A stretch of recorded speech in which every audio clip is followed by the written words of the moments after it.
உள்ளே இருக்கிற பொருட்கள் எல்லாம் முத்துக்களால் அலங்கரிக்கப்பட்டிருக்கிறது.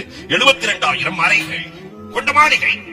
அண்ணன் அப்படியே சுத்தி பார்த்துட்டு அசந்து போய் வந்து அல்லாஹ்விடத்திலே கேட்பார், மையம் லிக்குஹாதா, இதை சொந்தமாக்கும் அரசன் யார்? சாதாரண ஆள்ல வாங்க முடியாதுன்னு தெரிஞ்சுக்கிட்டு அல்லாஹ்ட்ட இதை சொந்தமாக்கும் சக்கரவர்த்தி அரசன் யார் என்று கேட்க அல்லாஹ் சொல்லுவான், இதை எந்த நபிக்கும் கொடுக்கறதா இல்ல, எந்த சித்திக்கு எந்த ஷஹீதுக்கும் கொடுக்கறதா இல்ல, எந்த அரசனுக்கு நான் கொடுக்கறதா இல்ல.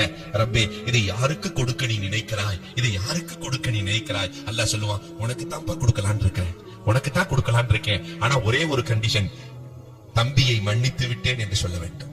என் தம்பியை உடன்பிறப்ப மன்னிச்சுட்டேன்னு சொல்லணும். அண்ணன் துடிப்பான், யா அல்லாஹ், என் தம்பியை மன்னிச்சுட்டேன், என் தம்பியை மன்னிச்சுட்டேன், இந்த மாளிகையை கொடு. அல்லாஹ் சொல்லுவான், உன் தம்பியின் கரத்தை பிடித்துக் கொண்டு 2 பேர்களும் சேர்ந்து மாளிகைக்குள் செல்லுங்கள்.